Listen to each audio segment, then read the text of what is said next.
So you guys were I'm hearing a lot of you guys wanted a theme song shortened, so here we go. This girl reviews movies, games, and books. Sometimes she plays them. So does that, and when she does it with the cat, does that make her crazy?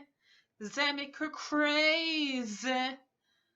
Probably.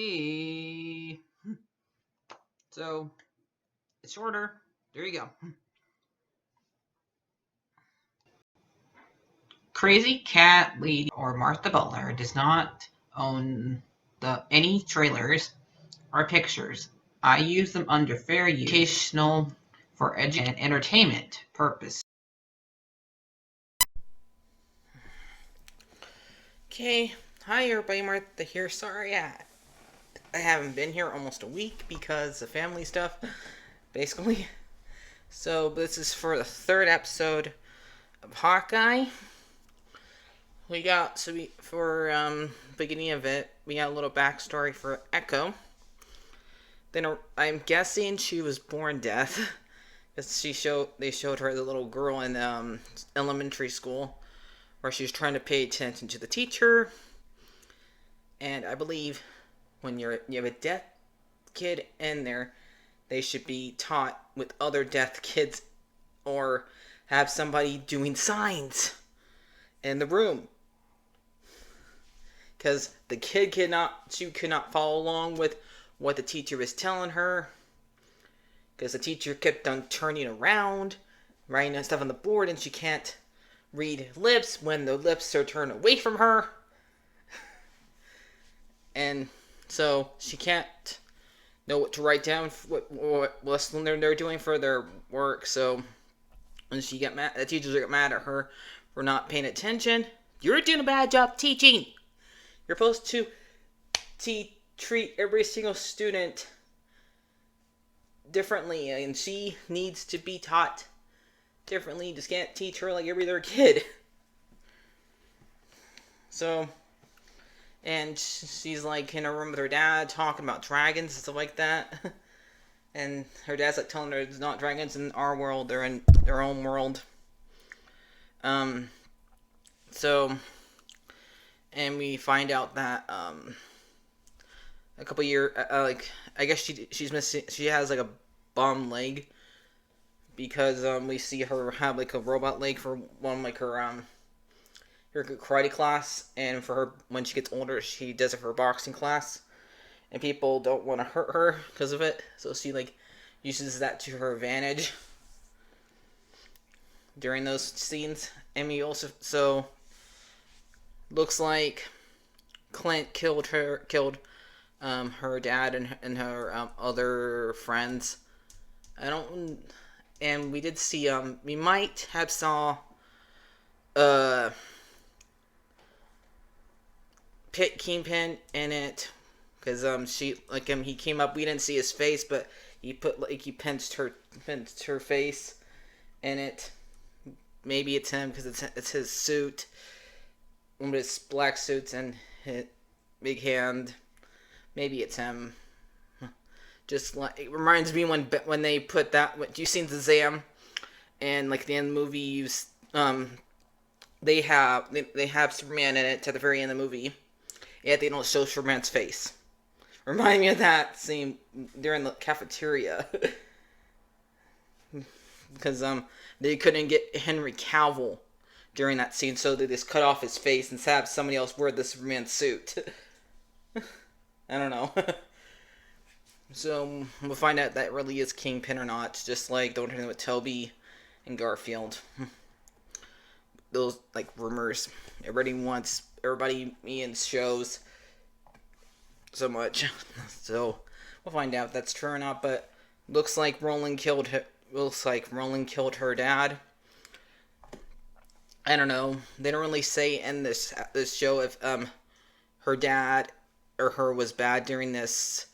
So we don't know if Clint killing them was good or bad. So, and this is when we find them, we find Clint and Kate riding on one of those little kid things that you have to put quarters into.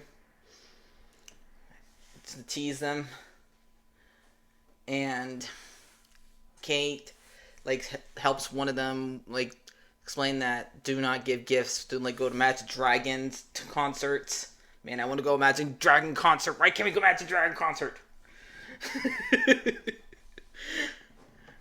Anyway, so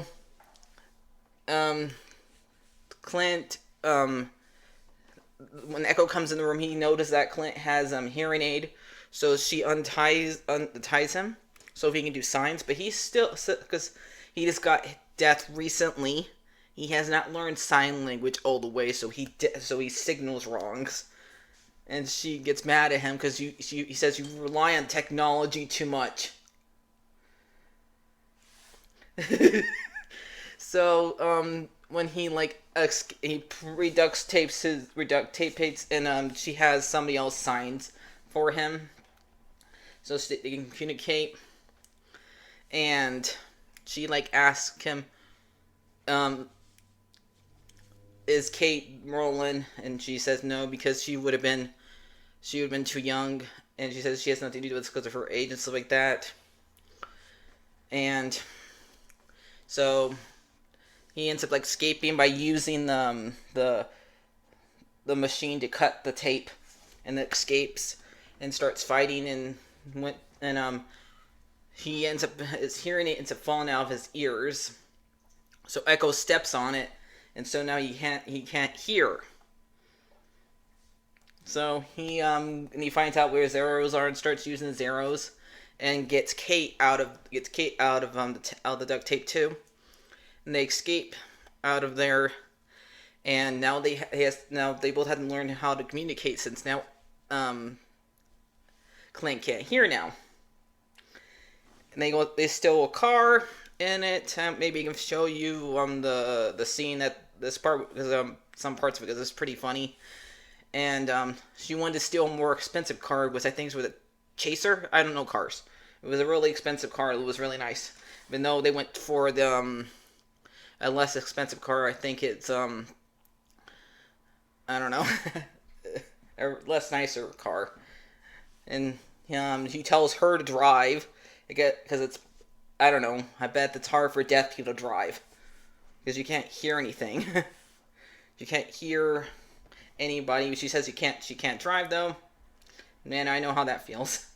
So she's shooting arrows, and yet all the arrows that she has are all trick arrows. And she's telling him, no, well, you can't use that one. That one's too dangerous. Can't use that one either. And so she uses one that has purple goo come out on the car, and then she uses one with a plunger, and then one that explodes the car. And also somehow he got one of them Hank Pym's stuff, because he has an arrow that says Hank Pym on it, and he shoots it at one of the arrows that she shoots in the air, that when they're over the bridge, and it comes big. So somehow he got an arrow that makes things go big like an Ant-Man, and it lands him on the cars. So, and then they escape because they have one arrow left, and he uses the arrow that makes him grapple and get on the train. Yeah, well, not train. I forgot what those are called. I don't have those in my city. Subway. Sorry, I don't live in New York. Never been on one. So they get in there, and they ride on inside, and they have a little talk, even though he still can't hear her. They both talk about Lucky's been cooped up all day and had to change, and he needs to be walked. They both say it. And they get home. This is one of my best scenes because I find it kind of cute. And Nathaniel Hawks, Clint's kid, calls on the phone because he's bored and wondering where his dad is, because they're supposed to have him be marathon, and he can't hear him. The kid's 5. He's not going to text because he still probably can't. He's still learning how to read. So what Kate does, she writes down what her son's saying, so he can read it, and that way that he can talk to his son. And I found that scene really cute and sweet. It was really nice. So they have to go and get him a new hearing aid. So they go and get him a new hearing aid, and Kate decides that they need to figure out how to deal with her stepdad, Jack, because since he is a bad guy, so she wants to show proof to her mom that this guy's a bad guy. Don't marry him. So they break into their mom's house and use his computer, and they don't know that Jack's there. And so Clint walks off, and they find Jack pointing about to him. He puts the sword up to Clint's neck, and that's when the episode ends. So it was pretty good. I liked it. My best parts was the Arrows scenes and them talking on the phone with Nathaniel. So it was a good episode. I'm gonna give it a 8 out of 10. So I'll see you guys later.